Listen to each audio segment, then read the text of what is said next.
Sa number 2,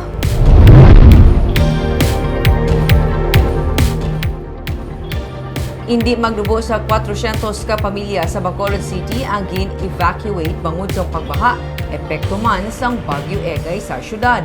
Nagapanawagan naman ang pamuno sang DRRMO nga kung kinahanglan dapat magpatuman na ang mga kabarangayan sang preemptive evacuation bangod sang maulanon nga panahon. May report si Nico Delfin.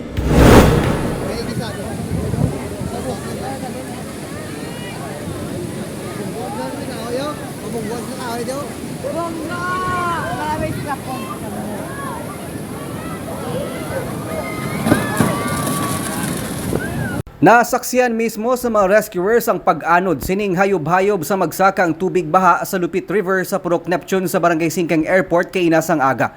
Wala sang tawo sa sulod sa naguba nga hayop-hayop. Pero nanawagan na si DRRMO Head Dr. Larnie Pornan sa mga kabarangayan, ilabi na sa mga nagapuyo sa mga flood-prone areas nga mag-evacuate samtang timprano pa agod malikawan ang peligro sa pagsaka sang flood water sa pag-ulan tugas ang Bagyo Egay. Muna, ma-preemptive na lang, hindi na sa magbulat nga budlay. Pero sa buong budlayan kami mag-evacuate kay because nga ang amon mga salaki hindi makasulod.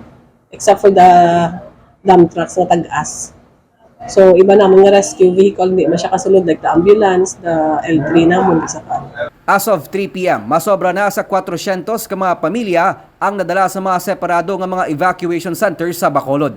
Padayo ng monitoring kag rescue operations ang DRMO upod sa BFP kag mga rescue organization sa 14 ka mga identified flood-affected area sa syudad. Plano sang syudad nga ipadayo ng pagsuspend sang klase kag ang pag-report sa obra sa mga government employees tubtubwas bangod sang bagyo. All vessel, tanan, no, gina-advise nga to, not to go to the sea or kunara na sa kanungita sa isang pwede sa Kapanago.